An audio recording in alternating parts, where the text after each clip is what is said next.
Chosen one, why has everything you fought for felt like it's been fighting against you? Why have doors slammed shut just when you thought breakthrough was finally here? Why does it feel like heaven itself went silent right when you needed answers the most? Chosen one, stop. Don't move. Don't scroll past this moment. There is something happening this Tuesday, yes, this coming Tuesday, that the Spirit will not let me keep quiet about. And if you're hearing these words right now, in this exact moment, it's not coincidence, it's coordinates. Heaven has a calendar, and Tuesday is circled in gold. I need you to understand something that's going to shake you. Everything that broke you, every betrayal that blindsided you, every delay that made you question God's faithfulness, none of it was random. It was repositioning. You weren't being punished, you were being prepared. And this Tuesday, the reason why will be pulled back like a curtain. God doesn't waste pain. He schedules it. Right now, there's a divine chessboard stretched across the cosmos, and you've been a piece in play longer than you realize. Every move that looked like loss, it was strategy. Every closed door, it was protection. And on Tuesday, the next move happens, and it involves you. Listen closely. You've been asking God, why did it have to hurt this much?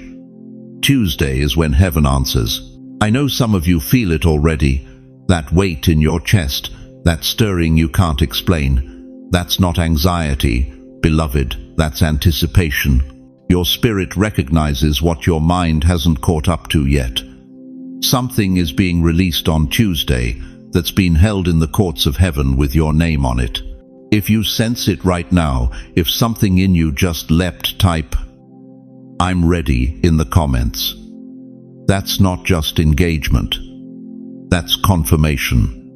Heaven sees it. I see it. You're not imagining this. Before we go further, I want to honor something sacred. Thank you to every single one of you who has supported this message through Super Thanks. Your generosity means more than you know. You're not just donating, you're helping spread light to others who feel alone in their calling. Whether you give or not, I'm deeply grateful for your presence here, your support, your time, your attention. It all matters. And if this message resonates with your soul, go ahead. Now hear me. Tuesday is not just another day on the calendar. It's a trumpet in disguise. It's the moment hell hoped you'd miss and heaven has been aiming you toward. The chaos wasn't punishment, it was preparation. The silence wasn't abandonment, it was arrangement. And what's about to be revealed will make every tear you cried worth it. Stay with me, because what I'm about to show you will change how you see everything that hurt you. How long have you been carrying questions that have no answers? How many nights have you whispered prayers into the dark, only to wake up to more silence? How much longer can you hold on to faith when everything around you keeps falling apart? Listen to me, chosen one. I know you're tired. I know the weight you've been carrying isn't just disappointment, it's the exhaustion of hope deferred. You've watched others get their breakthroughs while you're still standing in the hallway of waiting. You've seen doors open for people who started after you, while yours remain locked. And somewhere along the way, you started wondering if God even remembers your name. But what if I told you that every single moment of that waiting wasn't wasted, it was working? You've carried silence like luggage, heavy, unrelenting. Every day, picking it up again, dragging it through another season of not yet. You thought it was a burden. But heaven calls it preparation. You thought it was punishment, but God calls it positioning. See, the enemy wanted you to believe that the silence meant abandonment, that the closed doors meant rejection, that the delays meant you missed your moment. But that's the oldest lie in the book. Because while you were crying out, "God, where are you?" angels were building something under your feet. Psalm 56:8 says, God keeps your tears in a bottle. Not because he's sentimental, because he's strategic. Every tear you cried, God documented it. Every prayer you thought went unheard, he filed it. Every moment you felt forgotten, he marked it on heaven's calendar. And this Tuesday, you're going to see why. You weren't being ignored. You were being invested in. Habakkuk 2-3 tells us, "The vision is yet for an appointed time. Though it tarries, wait for it, because it will surely come." That word tarry, it doesn't mean God is late. It means He's precise. Heaven doesn't operate on your timeline, it operates on strategic timing. And Tuesday is the appointed time your soul has been aching for. Every unanswered prayer was a seed, not a denial. You planted it in tears, thinking nothing would grow. But God was underground, orchestrating root systems you couldn't see. He was building foundation while you were begging for breakthrough. And foundation always takes longer than we want, but it's the only thing that can hold the weight of what's coming. You thought heaven forgot your address. But beloved, angels have been working construction on that very plot. Isaiah 60-22 says, "I, the Lord, will hasten it in its time." Not your time, His time. And His time is Tuesday. I need you to feel this. You weren't being punished. You were being positioned. Every person who walked away from you, they were clearing space for the right people. Every opportunity that fell through, it was protecting you from the wrong assignment. Every delay that frustrated you, it was aligning you with divine timing. Romans 8:28 doesn't just say all things work together for good. It says they work together for good for those who are called according to His purpose. That's you. You're not randomly suffering, you're being strategically prepared. And this Tuesday, you're going to see the blueprint. Everything that confused you will make sense by Tuesday.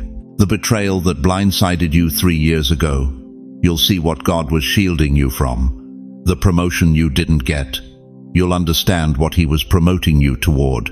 The relationship that ended, you'll recognize it was a redirection, not a rejection. This isn't another week. This is heaven's why revealing itself. Right now, I need you to do something. If you've felt hidden, if you've been in the wilderness so long you forgot what promised land even looks like, type, "I'm still here" in the comments. That's not just words.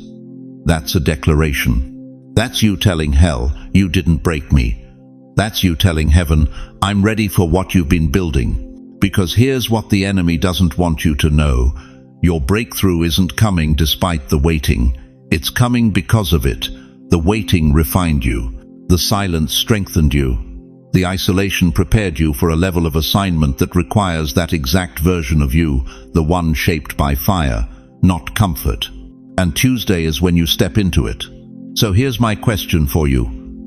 What if everything that hurt you was actually the chisel that carved out space for your destiny? Let me tell you something that's going to crack open everything you thought you knew about waiting. You think God forgot you. You think your prayers hit a ceiling and fell back down unanswered.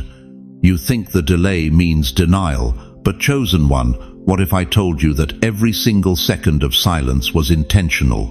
What if heaven's delay wasn't divine forgetfulness, it was divine surgery? You've been on the operating table, beloved, and surgery requires anesthesia. You had to be put under. You had to be still, because what God was removing and what He was reconstructing couldn't happen while you were thrashing around trying to fix it yourself. Think about Moses. 40 years. 40 years wandering in a desert, tending sheep that weren't even his, watching the horizon for a purpose that felt like it died the day he fled Egypt. 80 years old. Most men are retiring. Moses was still waiting. And then one Tuesday, well, the Bible doesn't tell us the day, but stay with me, one ordinary afternoon, a bush caught fire and everything changed. 40 years of silence exploded into one burning moment of revelation. Joseph, 13 years, sold by his brothers, falsely accused, rotting in a prison for a crime he didn't commit, forgotten by the cupbearer who promised to remember him. 13 years of God, where are you? And then one morning, Pharaoh has a dream. One morning, the prison door swings open. One morning, Joseph goes from prisoner to prime minister before sunset. 13 years of preparation for one day of manifestation. Do you see it now? Heaven doesn't waste time, it invests it. Every year you waited wasn't subtracted from your destiny, it was added to your authority. You weren't being sidelined. You were being positioned. And this Tuesday, the bandages come off. I need you to hear me clearly. What you've been calling delay, God has been calling development. What you've been calling silence, heaven has been calling sacred construction. You thought God went quiet because he stopped caring. No, beloved. He went quiet because he was building. You know what happens during construction? Noise, chaos, dust everywhere. Nothing looks finished. Everything looks destroyed. But the architect isn't worried because he has the blueprint. And you are under construction. This Tuesday is inspection day. Here's what the enemy doesn't want you to know. Your delay has a delivery date, and it's closer than you think. The Israelites wandered 40 years for an 11-day journey. Why? Because they weren't ready for what Canaan required. They needed the wilderness to kill the slave mentality. They needed the delay to become the generation that could conquer. Your delay has been killing what would have disqualified you from your promise. Let me ask you something that's going to sting. What if you had gotten what you wanted 5 years ago? Would you have been ready? Would you have had the character to carry it? Would you have had the wisdom to sustain it? Or would it have crushed you? God doesn't give you what you're ready for. He makes you ready for what he's about to give you. And Tuesday, this coming Tuesday, is the unveiling, the reveal, the moment when heaven pulls back the curtain and says, look at what I was doing, while you thought I was doing nothing.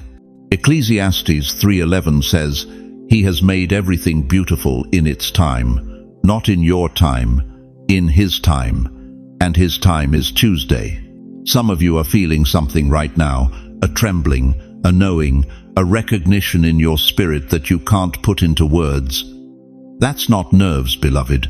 That's readiness. Your spirit is responding to the frequency of what's coming. You're vibrating at the level of your breakthrough. If you feel it, if something just shifted in your chest, comment, Tuesday is my burning bush. Let heaven see your faith. Let the algorithm know you're still here. Let yourself declare it. Because here's the truth that's going to set you free.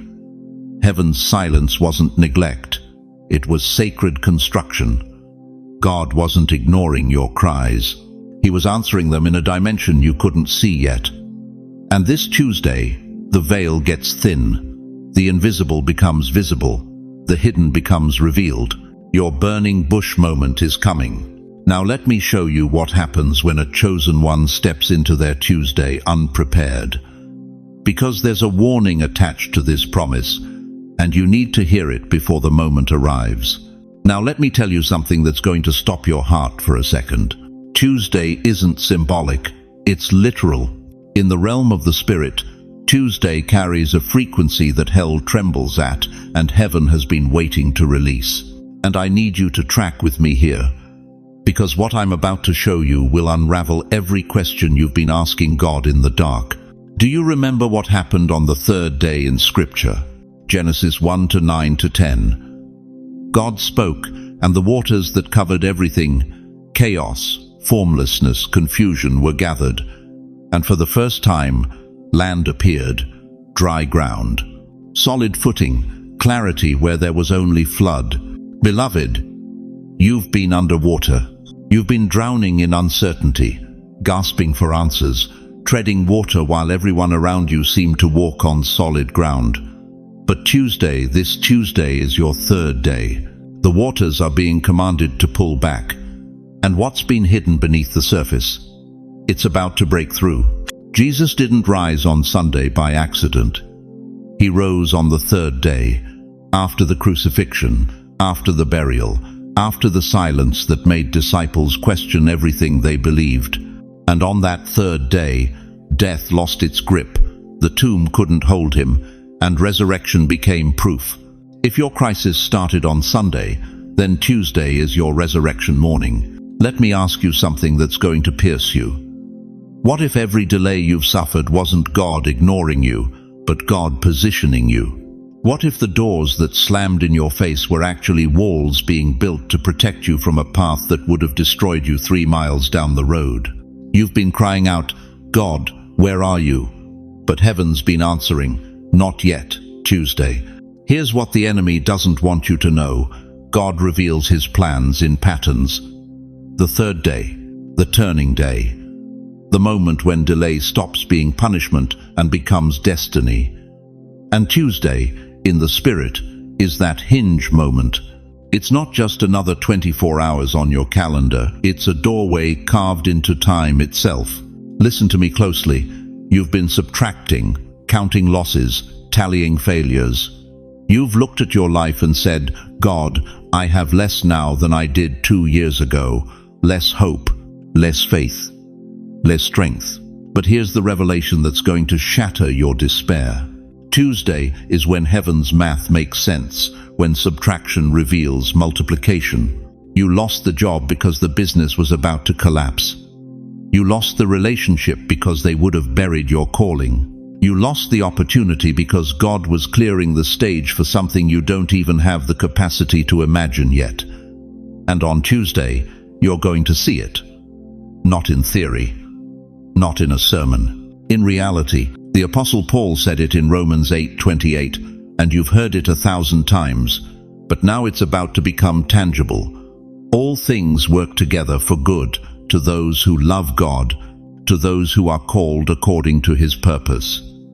Tuesday is when the working together becomes visible, when the scattered pieces finally form the picture. You've been living in the before photo. Tuesday is the after reveal. And I need you to feel this in your spirit right now. If your heart is racing, if something inside you is vibrating, that's not emotion, that's confirmation. Your spirit is responding to a frequency your mind hasn't caught up to yet. Heaven is already moving on your behalf, and Tuesday is the manifestation point. Type it right now if you feel it. I receive the Tuesday revelation. Let that be your agreement with what God is already doing. But here's where it gets even deeper. Here's where the mystery unfolds into something so specific, so targeted, that you'll know beyond any doubt this word was meant for you. Because Tuesday isn't just a doorway, it's a summons. And there are 3 signs, 3 undeniable confirmations that you're the one being summoned. These signs have been showing up in your life for weeks, maybe months, and you've been dismissing them as coincidence. But chosen one, there are no coincidences in the kingdom, only coordinates. So let me ask you, have you been waking up at specific times in the night? Have strangers been speaking words to you that felt too accurate to be random? Have you felt a weight lifting off your chest in the last 72 hours that you can't explain? Because those aren't symptoms, those are signals.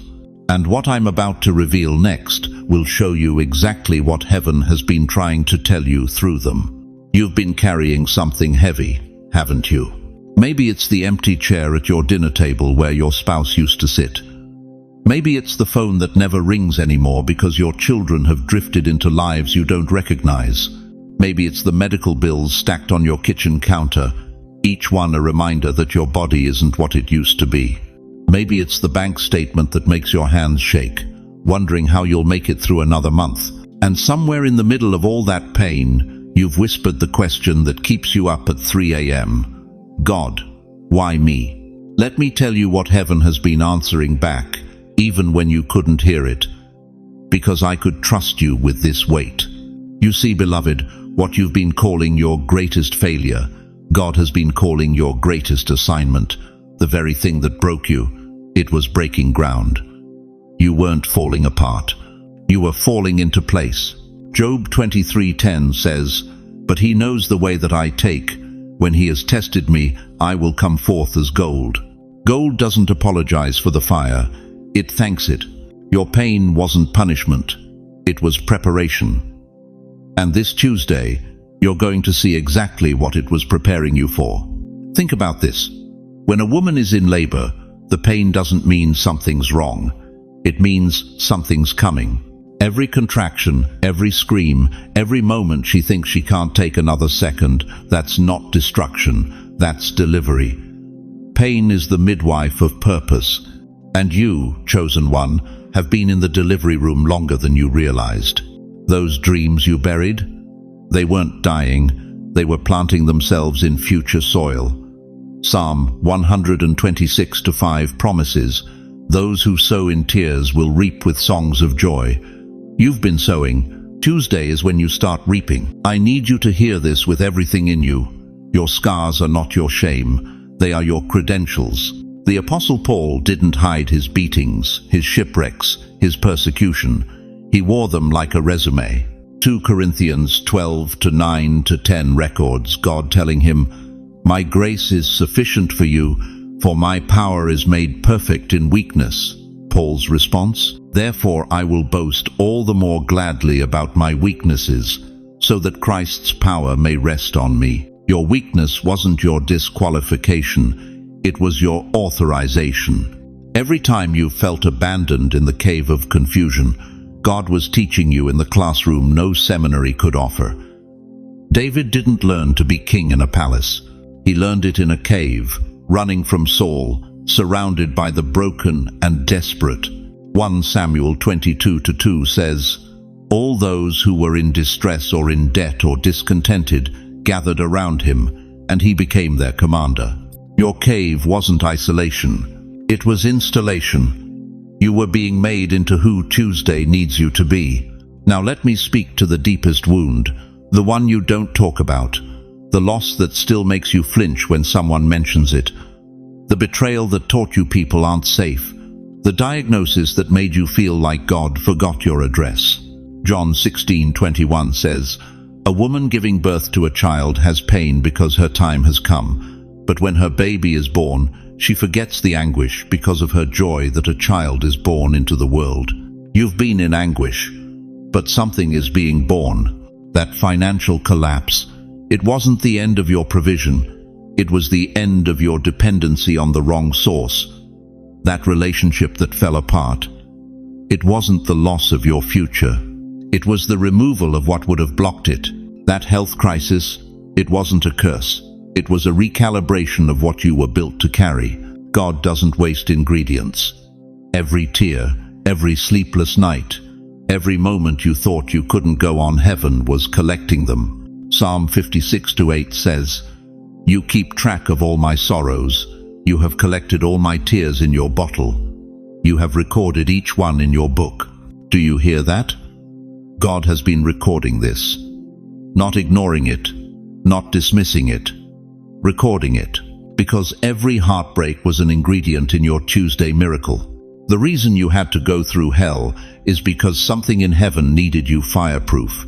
The reason you had to lose everything is because what's coming can't fit into what you were holding. The reason it hurt this much is because the anointing you're about to carry requires that much space. You've been asking, why did it have to happen? Tuesday is when you'll be saying, "Now I see why it had to happen exactly this way." Right now, I want you to do something powerful. In the comments, write one sentence starting with, "Now I see why." Let the world witness your understanding unfold. Let your testimony become someone else's breakthrough. Because what you're about to discover on Tuesday isn't just for you. It's for everyone who's been watching you survive. Now let me tell you what's really happening this Tuesday. For months, maybe years, you've been walking through a fog so thick you couldn't see 3 feet in front of you. Every step felt like guessing. Every decision felt like gambling with your future. You've been crying out to God, "Show me the way," and all you heard back was silence. Not because he wasn't listening, beloved, but because the answer was being constructed. Tuesday is when the fog lifts. You see, there's a verse in Job 23:10 that says, "But he knows the way that I take. When he has tested me, I shall come forth as gold." Did you catch that? When he has tested me, not if, not maybe, when. That word tested in the original Hebrew is bachan. It means to examine through fire, to refine with purpose. God doesn't test you to watch you fail. He tests you to watch you transform. And this Tuesday, this is your emergence. Let me paint you a picture. Imagine standing in a courtroom. You've been accused by the enemy, by circumstances, by your own mind of being abandoned, forgotten, disqualified. The evidence seems stacked against you. Every closed door is Exhibit A. Every betrayal is Exhibit B. Every unanswered prayer is Exhibit C. And you're sitting there thinking, maybe I really am guilty. Maybe I really did miss it. But then the judge stands, and heaven goes silent, and he speaks, not guilty, not forgotten, not disqualified, chosen. That's Tuesday. It's the day when the verdict comes down not against you, but for you. Romans 8:31 asks, if God is for us, who can be against us? Who can bring a charge against God's elect? The answer is nobody. And this Tuesday, you're going to feel that truth move from your head to your chest. You're going to know it in your bones. But here's what's going to shock you most. Tuesday won't just show you why you suffered. It will show you who you became because of it. You think you're the same person who entered this trial. You're not. The pressure didn't break you, it remade you. Psalm 66:10-12 says, for you, O God, tested us. You refined us like silver. You brought us into prison and laid burdens on our backs. But you brought us out to a place of abundance. Look at that sequence. Prison first, then abundance. Burden first, then breakthrough. The order matters. You had to go through the fire to become fireproof. You had to walk through the valley to learn how to lead others out of theirs. You had to be broken open so God could fill you with something stronger than what you had before. This Tuesday is the unveiling of that divine architecture. Every rejection that crushed you, it was redirecting you to something your old self couldn't have handled. Every delay that frustrated you, it was keeping you from arriving too early to a blessing you weren't ready to steward. Every heartbreak that hollowed you out, it was making room for a joy too big to fit in who you used to be. God doesn't waste a single tear. He collects them. Psalm 56:8 says, he puts them in a bottle, he records them. And on Tuesday, you're going to see what he's been building with every drop. Think about a cocoon. From the outside, it looks like death. It looks like isolation. It looks like everything stopped. But inside there's a war happening. The caterpillar is being dissolved, completely liquefied, so it can be rebuilt cell by cell into something that flies. If you cut that cocoon open early to help, you kill it. The struggle isn't punishment. It's construction. You've been in the cocoon, and this Tuesday, you're going to feel the first crack. Here's what I need you to understand. The enemy wanted you to interpret this season as abandonment. He wanted you to believe the silence meant rejection. He wanted you to quit 3 days before your resurrection. But Jeremiah 29:11 is still true. God's plans for you are good, to give you a future and a hope.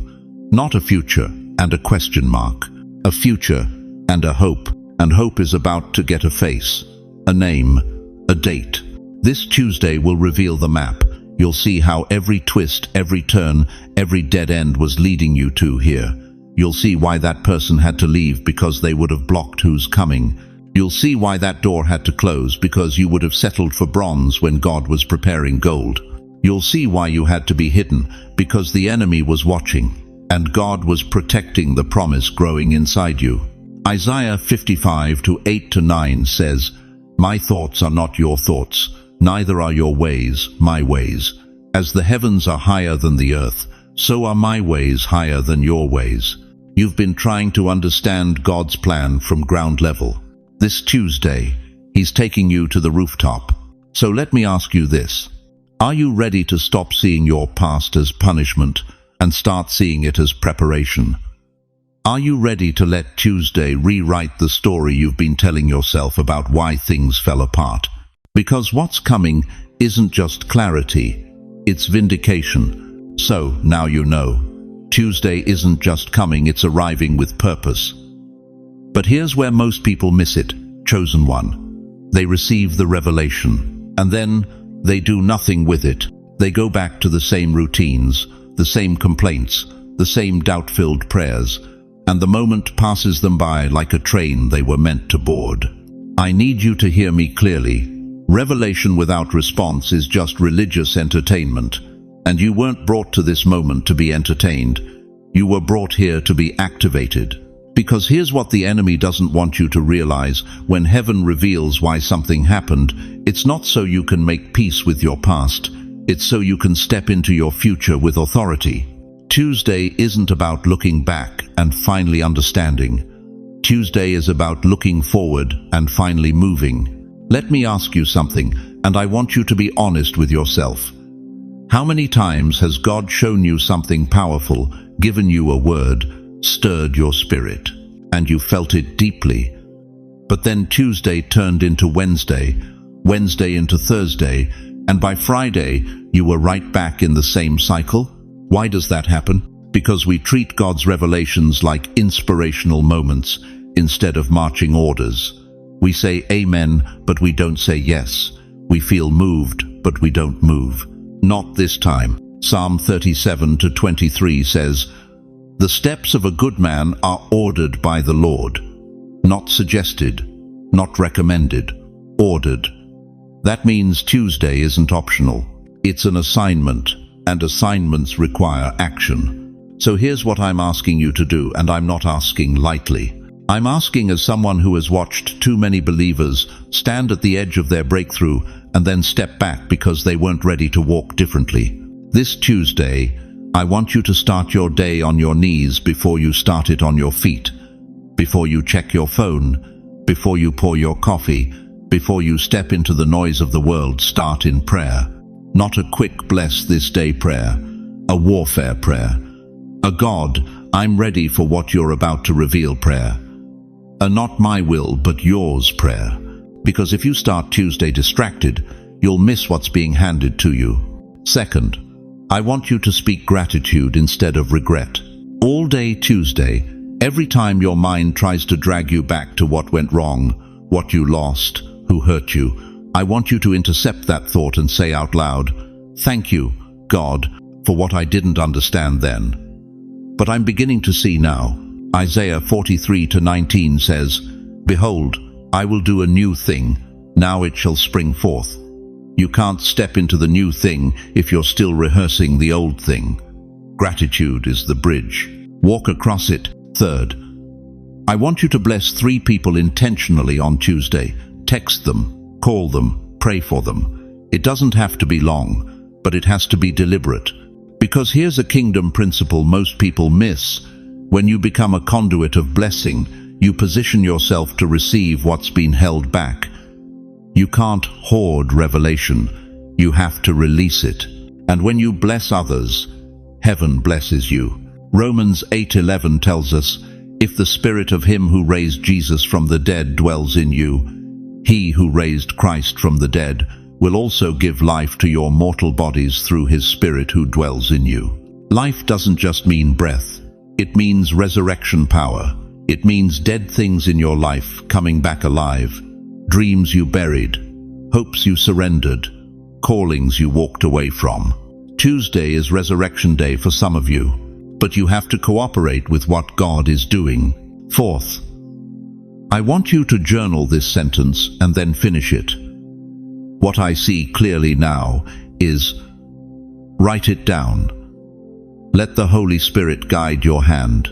Because when you document what God reveals, you create a memorial, and memorials remind you that God is faithful when the next storm comes. Now listen to me carefully. Tuesday will not explain your past, it will unlock your future.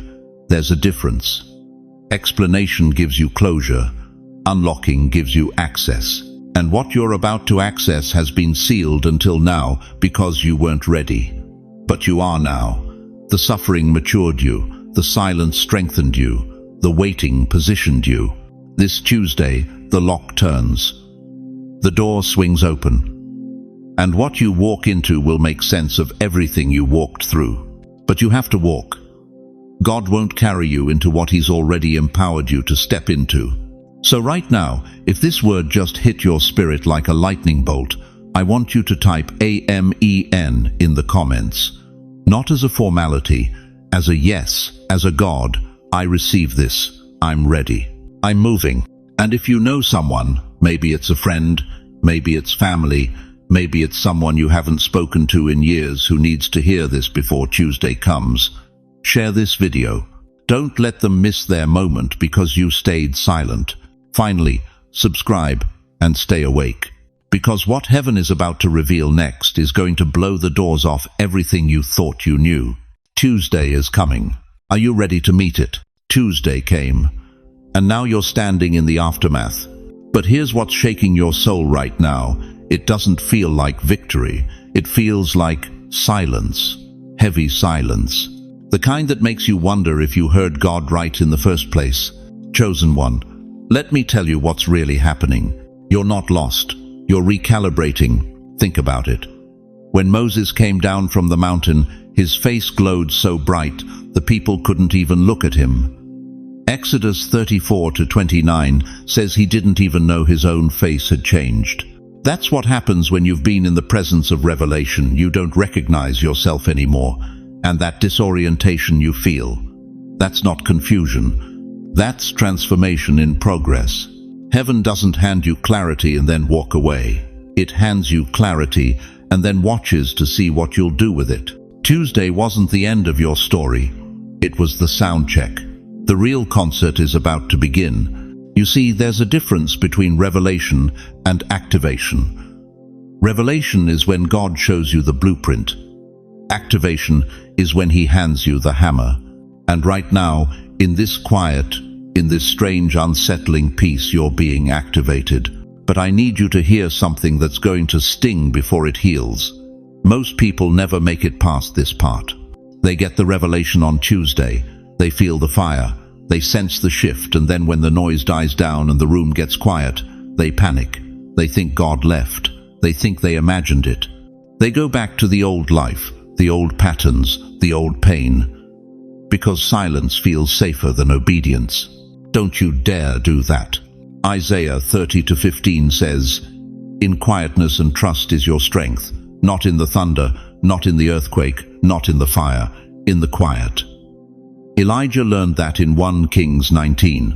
God wasn't in the wind that shattered mountains. He wasn't in the earthquake that split the ground. He was in the whisper that came after. That's where you are right now, in the whisper. And the enemy is terrified of what you're about to do with it. Let me paint you a picture. Imagine a battlefield at dawn. The smoke is clearing, the dust is settling, your hands are still trembling, not from fear, but from adrenaline, from survival, from the sheer weight of what you just walked through. The sun is rising, gold and red, cutting through the haze, and you realize you're still standing, bruised, yes, exhausted, yes, but standing. That's you right now. The battle wasn't meant to destroy you. It was meant to position you. And now, in this golden quiet, heaven is asking, what will you do with what I just showed you? Because here's the truth that's going to unlock everything. Peace can feel like disorientation when your soul is adjusting to a higher frequency. You've been operating on one level for so long, the level of survival, of striving, of questioning, that when God suddenly elevates you, your spirit has to catch up. It's like going from sea level to 10,000 feet. The air is thinner. You feel dizzy. But you're not dying, you're acclimating. You're adjusting to the altitude of your calling. Type "I'm still listening" if you can feel this silence, the kind that hums with prophecy, the kind that's too full to be empty. Now here's where it gets real. This stillness, it's not passive, it's loaded. It's the kind of quiet that comes right before the lion roars, right before the trumpet sounds, right before the stone rolls away from the tomb. Jesus spent 3 days in a tomb, silent, dark, still, and the whole world thought it was over. But that silence wasn't death, it was the pause before resurrection. That's what you're in right now. The pause, the holy, terrifying, glorious pause where hell thinks you quit and heaven knows you're about to explode into your destiny. Heaven doesn't end a story on revelation, it begins one. And you need to understand something. Tuesday's revelation wasn't for your information, it was for your ignition. God didn't show you why everything had to happen just so you could nod and move on. He showed you so you would finally stop apologizing for who you're becoming and start walking in it. The stillness you feel isn't emptiness, it's readiness. It's the pull of the bowstring right before the arrow flies. It's the inhale before the declaration. It's the hush before the breakthrough that's so loud, everyone who doubted you will have to cover their ears. So let me ask you this. Now that you know why it all happened, now that Tuesday tore the veil and you saw the blueprint, what are you going to build? Because, beloved, the storm is over. But the building has just begun. You woke up Wednesday morning and something was off. Not wrong, just different. The room looked the same. The coffee tasted the same. But you felt like a stranger in your own skin. And nobody around you could see it. Nobody could name it. But you felt it, didn't you? That's because Tuesday wasn't just a date on the calendar. It was a detonation in the spirit realm. And right now, you're standing in the aftermath, the holy debris, trying to make sense of what just happened to your soul. Listen to me carefully. What you're experiencing isn't confusion. It's transition. You're not falling apart. You're being reassembled. Moses came down from Mount Sinai, and his face was so radiant, the people couldn't even look at him. Exodus 34-29 tells us he didn't even know his own face was glowing. He had encountered God, and the evidence was written all over him, but he was the last one to realize it. That's you right now. You've been touched by something divine, and your spirit knows it, but your mind is still catching up. You're living in the gap between who you were and who you're becoming. And that gap, it's sacred ground. Here's what's really happening. Heaven performed surgery on you Tuesday, a divine operation. Something was removed, fear, a false identity, a generational curse, and something was implanted, authority, clarity, purpose. But just like any surgery, you're still feeling the effects of the anesthesia. Your body remembers yesterday's weight, even though your spirit has already been set free. Does your chest feel heavy, even though nothing is technically wrong? That's not anxiety, that's adjustment. Your spirit woke up, but your flesh is still learning how to carry the new you. Does the world suddenly feel distant, like you're watching your own life from behind glass? That's not dissociation, that's separation. You're being pulled out of agreement with what used to define you. The old frequencies don't match anymore. And here's the part that'll wreck you. The people closest to you, they sense it too. They just don't have the language for it. You've changed wavelengths, and they're still tuned to the old station. It's not rejection, it's recognition. Even they can feel that something about you has shifted, and it makes them uncomfortable because it reveals what hasn't shifted in them. Remember the road to Emmaus? 2 disciples walked with the resurrected Jesus for miles and didn't recognize him. But later, in Luke 24-32, they said, "Did not our hearts burn within us while he talked with us on the road?" They didn't understand it in the moment. The revelation came after. That's where you are. Your heart has been burning since Tuesday, but your mind is still asking, what just happened to me? Let me tell you what happened. Tuesday was the lightning. What you're feeling now, that's the thunder rolling through your bones.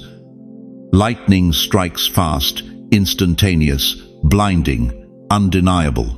But thunder takes time. It rumbles, it echoes, it shakes foundations. And that's what's happening inside you right now. The strike already happened. You're just feeling the reverberation. You're not lost, beloved. You're in the holy in-between. You're in the space where heaven rewires identity, where God dismantles the old operating system and installs the new one. And yes, it feels disorienting. Yes, it feels like you're walking on a tilted floor. Because you are. The ground has shifted beneath you, but not to make you fall, to make you fly. This is the divine hangover, the afterglow of encounter. And the enemy wants you to interpret it as regression when it's actually progression. He wants you to think you've lost your mind when really you've found your assignment. Here's your confirmation. If your world has felt unfamiliar since Tuesday, if you've felt like an alien in your own life, if you've been wondering whether you're going crazy or going deeper, you're right on schedule. You're exactly where heaven planned for you to be. Type "I know this feeling" in the comments if this is you. Not for me, for you. So you can see you're not alone in this afterglow. So you can witness that others are feeling the tremor too. Because here's what's coming next. The adjustment phase is temporary. The authority is permanent. And once your spirit and your body sync up again, once the anesthesia wears off completely, you're going to walk into rooms and shift atmospheres without saying a word. But first, you have to stop fighting the unfamiliarity. You have to let Tuesday finish its work. So what exactly is finishing inside you right now, and how do you cooperate with it instead of resist it? But here's what heaven didn't tell you when you prayed for breakthrough. Every revelation comes with a receipt, and that receipt is called resistance. Listen to me carefully, chosen one. What you're about to face after Tuesday isn't proof you heard God wrong. It's proof you heard Him right. You need to understand something that's written in spiritual law, carved into the fabric of how kingdom advancement works. Every new level has its storm. Every promotion in the spirit attracts opposition in the flesh. And the closer you get to your divine assignment, the louder hell gets. Look at Jesus. The moment heaven ripped open at His baptism, the moment the Father's voice thundered, "This is my beloved Son," what happened next? The Spirit drove Him into the wilderness, 40 days, 40 nights. Face to face with the enemy at his strongest. That wasn't punishment. That was preparation. After the highest high came the deepest test. Or take Elijah. Mount Carmel. Fire falls from heaven. Prophets of Baal destroyed. The nation turns back to God. Victory so complete you'd think Elijah would be celebrating for months. But the very next chapter, he's under a broom tree begging God to let him die. One woman's threat, Jezebel, and the mighty prophet collapses. Why? Because breakthrough invites backlash. You see, here's what the enemy knows that most believers don't. He can't stop your destiny, but he can try to convince you to abandon it. And his best window? Right after God shows you who you really are. That's why the attack feels strongest after the revelation. That's why the moment you start walking in your calling, everything around you starts shaking. Your finances, your relationships, your health, your mind. It's not random, it's strategic. Hell doesn't waste ammunition on people going nowhere. So when Tuesday comes and that veil lifts, when you finally see why the pain had purpose and the delay had design, brace yourself, because the enemy is going to try to convince you it was all in your head. He's going to whisper that you misheard, that you're not special, that you're foolish for believing. And beloved, that whisper, that's not a setback, that's your confirmation. Heaven upgrades your armor before hell upgrades its aim. God doesn't reveal your destiny without equipping you for the warfare that follows.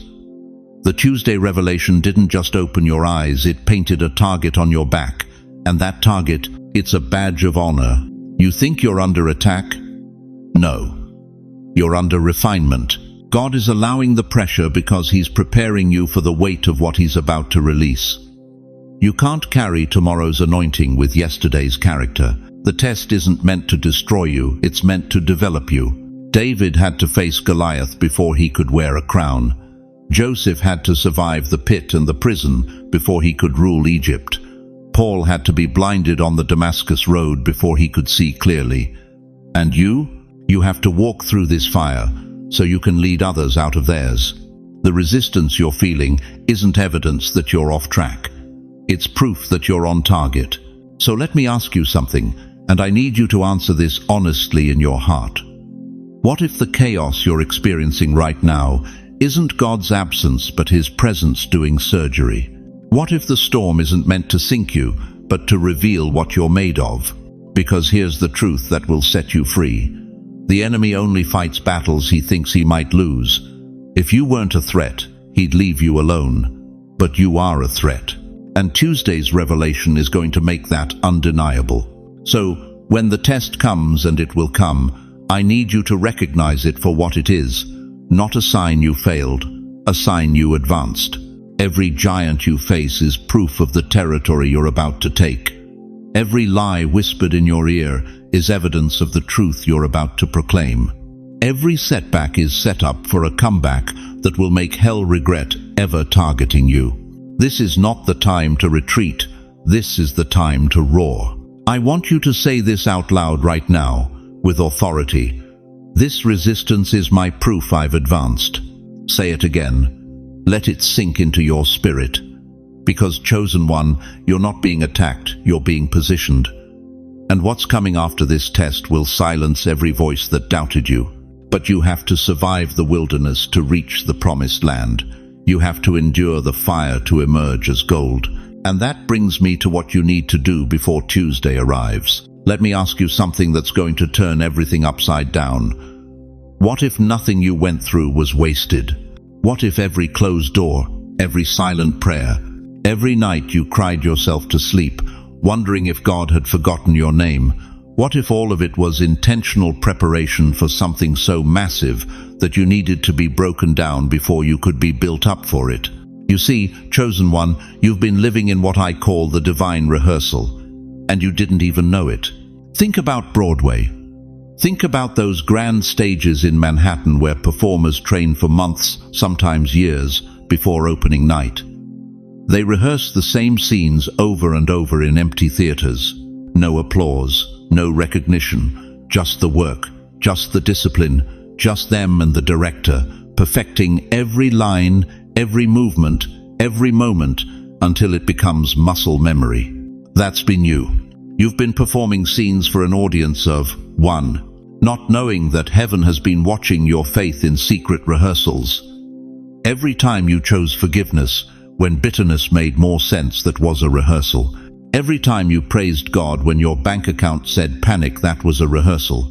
Every time you stood alone in your conviction while everyone else compromised, rehearsal. David understood this. Before he ever wore a crown, he wore shepherd's clothes. Before he ever faced Goliath in front of armies, he faced lions and bears in the wilderness where nobody was watching. 1 Samuel 16 shows us that while his brothers were being paraded before the prophet, David was in the field doing the hidden work. The anointing came to him in secret.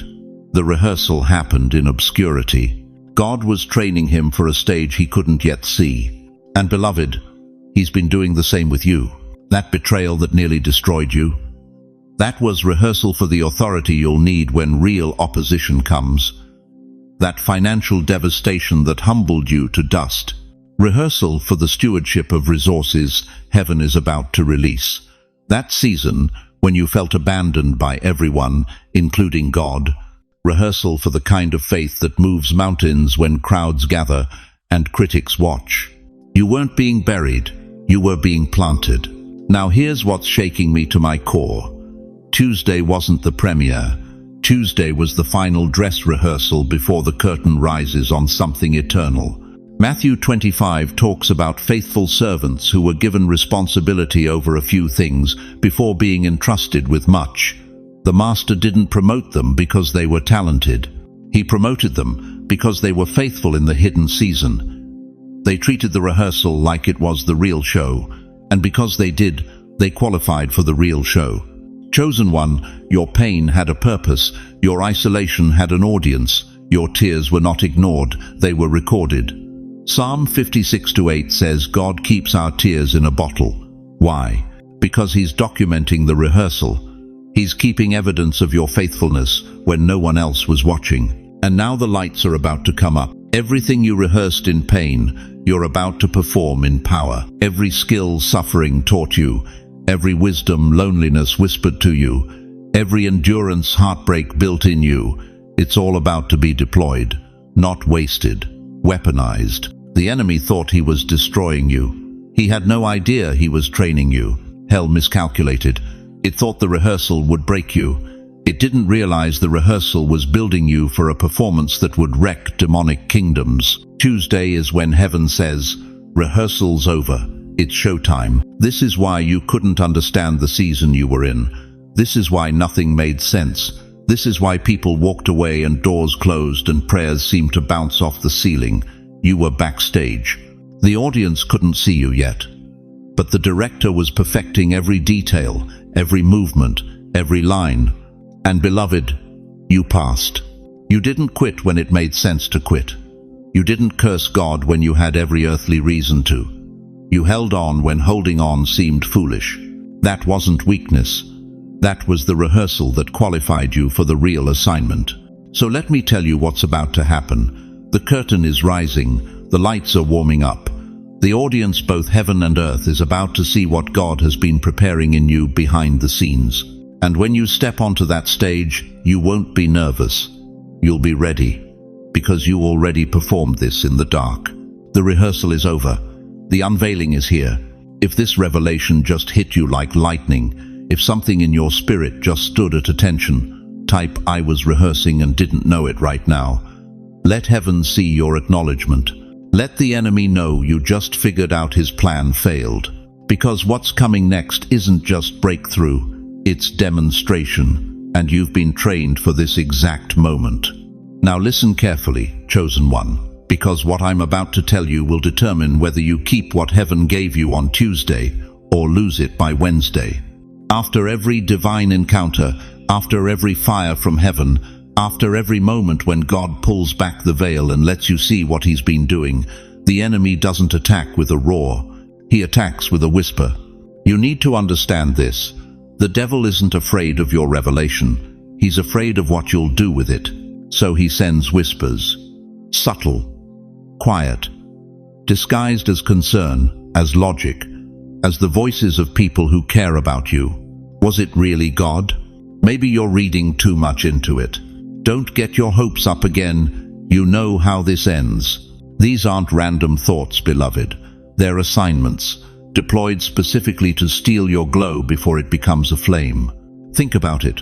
When Moses came down from the mountain, his face was shining so bright they couldn't look at him. Exodus 34-29 says, Moses did not know that the skin of his face shone because he had been talking with God. But what happened next? He had to put a veil over his face because the people couldn't handle the glory. Here's what breaks my heart. Moses covered his glow to make other people comfortable. How many of you have dimmed your light, buried your testimony, swallowed your praise because the room got uncomfortable, because someone rolled their eyes, because your own family said, "Here we go again with all that spiritual stuff"? You've been trained to apologize for your anointing. And that's exactly how the enemy keeps you small. Let me be direct with you. After Tuesday, you're going to feel different. Something in you is going to shift. You're going to walk lighter, talk differently, see clearer. And the moment that happens, whispers will come. From your job, from your living room, from people who used to celebrate you but now feel threatened by your peace. They'll say you've changed. They'll say you're distant. They'll say you're too much or too deep or too spiritual now.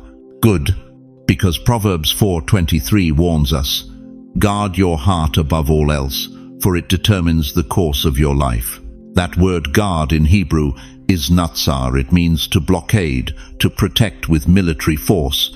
This isn't casual protection. This is war-level vigilance. Your peace is not public property. Your revelation is not up for debate. Your Tuesday encounter is not a discussion topic for people who weren't in the room when God spoke. You don't owe anyone an explanation for your glow. Here's the metaphor I need you to hold. Your anointing is like a candle in the wind. One conversation with the wrong person can blow it out. 1 hour of scrolling through negativity can dim it.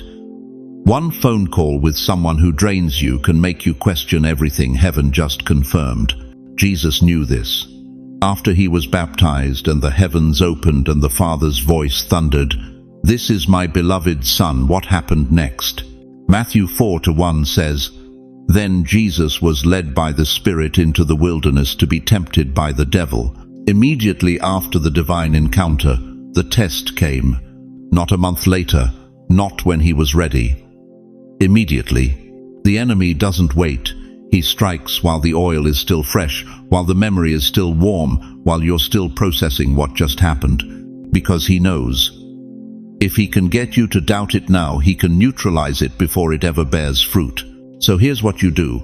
You become like the wise virgins in Matthew 25. They kept their lamps filled, they guarded their oil. They didn't share it with foolish voices who showed up unprepared. And when the bridegroom came, they were ready not because they were lucky, but because they were vigilant. Your silence is your vault. Your stillness is your sword. After Tuesday, you're going to be tempted to tell everyone, to post it, to celebrate it, to seek validation for what God showed you. Don't. Not yet. Let it marinate. Let it root. Let it become so undeniable in you that when you do speak, it won't need defense. It'll carry its own weight. 1 Thessalonians 5:19 says, "Do not quench the spirit." That word quench means to extinguish, to put out a fire. You can do that to yourself by exposing what's sacred to people who are still profane. Guard your Tuesday revelation like a newborn promise, because that's exactly what it is. Your stillness is your declaration, your peace is your proof, and your refusal to dim your light for anyone's comfort is your warfare. So right now, if you're ready to guard what heaven is about to give you, if you're ready to protect your glow from the whispers type, "I choose stillness over noise." That's not just a comment. That's a declaration. Heaven reads that as a covenant. The enemy hears it as a warning.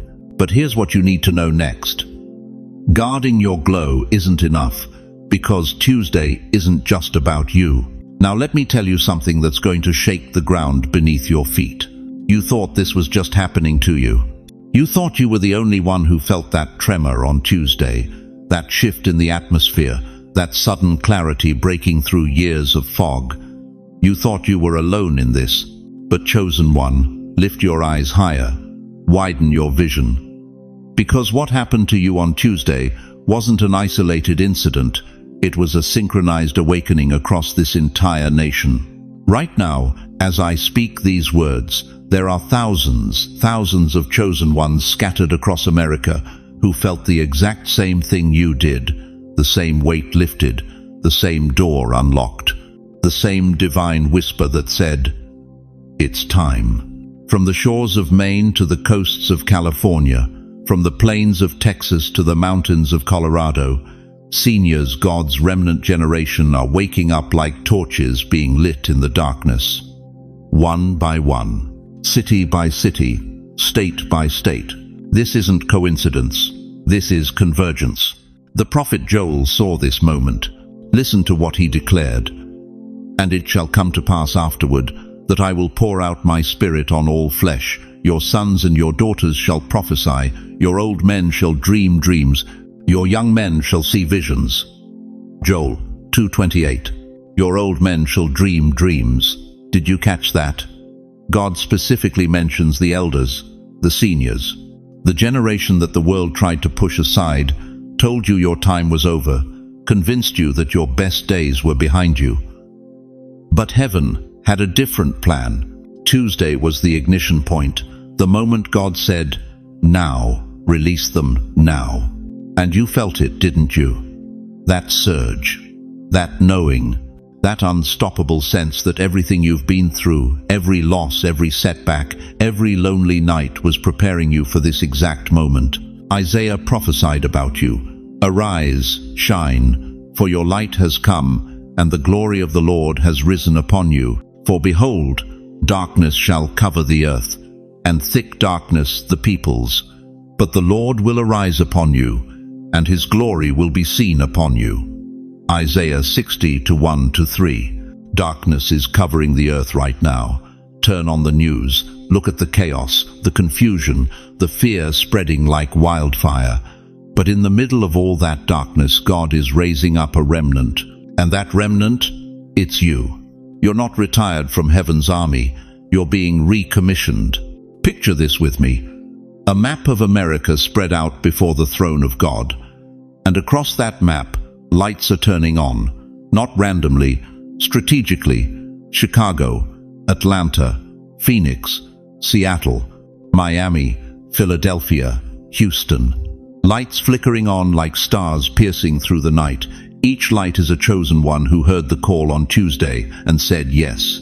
You are one of those lights. And here's what hell doesn't want you to realize. When those lights start connecting, when the remnant recognizes each other across state lines and city borders, something shifts in the spiritual realm. Isolation breaks, agreement forms, and where 2 or 3 are gathered in his name, he is there. But it's more than 2 or 3, beloved. It's thousands. The enemy kept you isolated for a reason. He convinced you that nobody else would understand, that you were too old to matter, that your voice was irrelevant. But Tuesday shattered that lie. And now you're beginning to see the truth. You were never alone. You were being strategically positioned. God has been placing his chosen ones across this nation like chess pieces on a board. And Tuesday was the signal that said, make your move. This is why the warfare intensified. This is why the attacks got heavier right before Tuesday.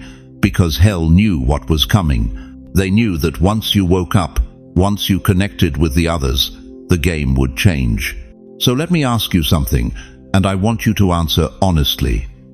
Do you feel it stirring in your chest right now? That sense that you're part of something bigger than yourself? That pull toward purpose that won't let you go? That's not emotion, that's activation. Tuesday lit the match. But what comes next? What comes next ignites a movement of awakened seniors who refuse to sit down and be quiet. A movement of remnant warriors who know their assignment and won't back down.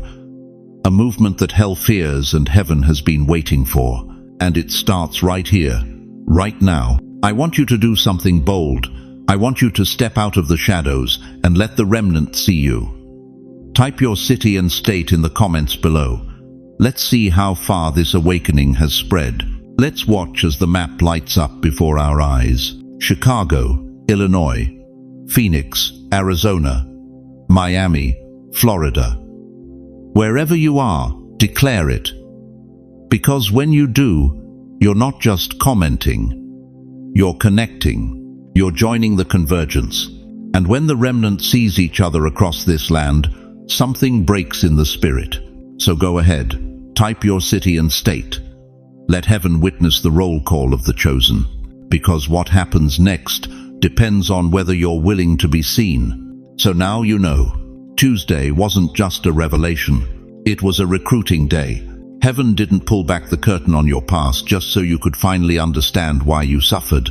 No, God showed you the blueprint so you could step into the assignment. Everything you endured wasn't the end of your story. It was the training ground for what comes next. And here's what most people miss. The moment you receive clarity is the same moment you receive responsibility. You're not the same person you were before this message. You can't be, because now you know what Tuesday revealed, that your pain had purpose, that your wilderness had coordinates, that every betrayal repositioned you for this exact moment. And chosen one, when heaven invests that much in preparing you, it's because there's a mission waiting that only you can carry. Let me ask you something that's going to shake the comfortable part of your soul. What are you going to do with what you now know? Are you going to go back to playing small? Are you going to let fear convince you that you're still broken when God just showed you that you were being built? Or are you finally going to step into the identity heaven has been screaming over you this entire time? Because here's the truth, that'll either ignite you or convict you. You are not a survivor. You are a light bearer. Survivors limp through life grateful they made it. Light bearers walk into rooms and shift atmospheres. Survivors replay their trauma. Light bearers transform it into testimony. And if Tuesday did what it was supposed to do, you just realized you were never meant to just survive, you were meant to shine. Psalm 18:28 says it plain, "You, Lord, keep my lamp burning. My God turns my darkness into light." Not survived darkness, not endured darkness, turned darkness, transformed it, weaponized it. And that lamp, it's not for you anymore. It's for the people still stumbling in the dark you just walked out of. So let me get specific, because inspiration without application is just entertainment. What does a post-Tuesday life actually look like?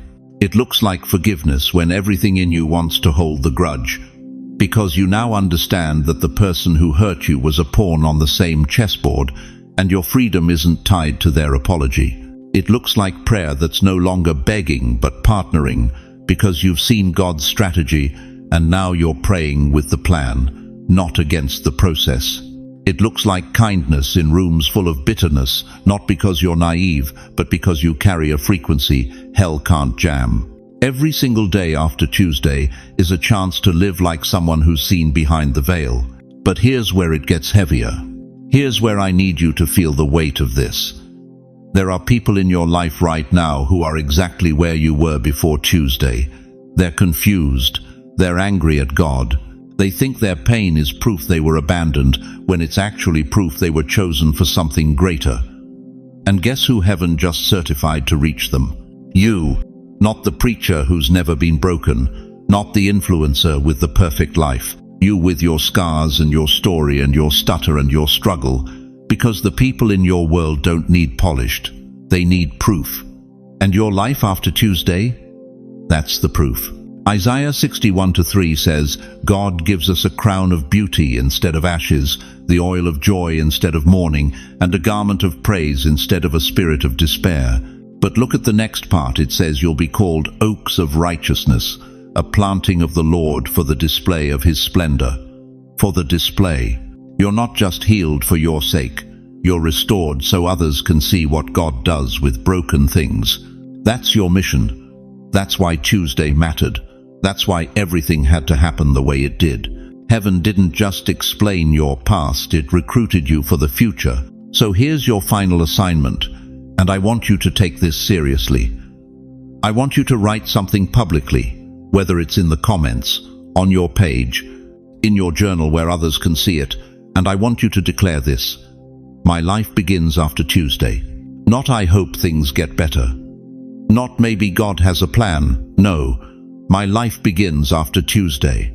Let that be your line in the sand, your covenant declaration, your public stake in the ground that says, I'm not the same, and I'm not going back. Because chosen one, the world is waiting for the version of you that heaven just revealed. And Tuesday was just the starting gun. So let me bring this home. If you've stayed with me until this moment, it's because something inside you recognized the truth we've been circling. Tuesday isn't just a day. It's a dividing line. It's the moment heaven draws a distinction between who you were in confusion and who you're becoming in clarity. And everything that tried to destroy you was actually positioning you for this exact breakthrough. I need you to hold on to 3 things as you walk away from this message. First, your pain was never random. It was redirected. God didn't cause your suffering, but he used it. He turned your wilderness into a training ground and your betrayal into a promotion. Tuesday is when you finally see the map. Second, you are not a victim of your story. You are the author of the next chapter. What happened to you doesn't define what happens through you. And the moment you step into that truth, you stop being a survivor and become a world changer. Third, heaven is not finished with you. Not even close. In fact, everything up until now has been the preparation, the real work, the assignment, the mission, the calling that starts after Tuesday. But here's what I want you to know in the deepest part of your soul. You are not alone in this. I don't care how isolated you felt. I don't care how many people walked away when things got hard. I don't care if you're sitting in a room by yourself right now wondering if anyone even sees you. God sees you. Heaven is responding to you. And there's a community right here, right now, ready to stand with you, pray with you, and walk with you into everything God is about to do. So let me ask you this. What if Tuesday really is the turning point? What if this message found you at this exact moment because God is about to move in ways you stopped believing were possible? What are you going to do when heaven proves that every closed door was actually protection and every delay was actually precision? Before you go, I want to pray over you, and I don't mean some distant religious prayer. I mean the kind of prayer where I'm standing next to you, hand on your shoulder, speaking life over the parts of you that have been beaten down for too long. So close your eyes if you can. Receive this. Father God, in the name of Jesus, I stand in agreement with every person hearing this right now. Lord, they've been through fire. They've walked through valleys they didn't think they'd survive. They've questioned you. They've wept in the dark. And yet here they are, still standing, still seeking, still believing there's more. God, I pray that Tuesday becomes the moment their faith turns into sight. Let every hidden thing be revealed. Let every crooked path be made straight. Let every broken place inside them be touched by your healing hand. Where there's been confusion, release clarity. Where there's been doubt, release confidence. Where there's been fear, release your perfect love that casts out all fear. Lord, let them feel your presence right now, not as a distant concept, but as a real, tangible, undeniable force wrapping around them like a blanket. Remind them that you have never left. You have never abandoned. You've been working behind the scenes, setting up the very breakthrough they're about to walk into. I declare over them that their latter days will be greater than their former days, that their comeback will silence every voice that counted them out, that their testimony will shake loose every person still stuck where they used to be. I declare divine appointments, supernatural favor, and heaven-sent opportunities that no man can shut. In Jesus' name, I seal this word over their life. Let Tuesday be the proof. Let this be the moment everything shifts. Amen. Now, I want to hear from you. Drop a comment right now and tell me, what's the one thing you're believing God for after Tuesday? What's the breakthrough you're no longer going to be silent about? Your words have power. Your declaration matters. And when you type it out, you're not just commenting, you're making a covenant. And if this message stirred something in you, don't keep it to yourself. Share this video with someone who needs to hear it. There's somebody in your life right now, maybe a friend, a family member, someone you haven't spoken to in years, who's in the exact place you were before you clicked on this. Be the hand of God in their life.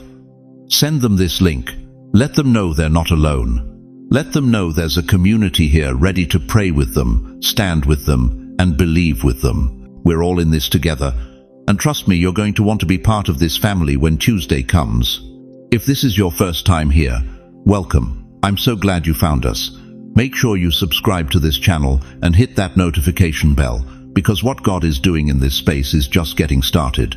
Every week, we're releasing messages designed to ignite your faith, unlock your purpose, and remind you that heaven is still speaking. Thank you for trusting me with your time. Thank you for staying until the very end.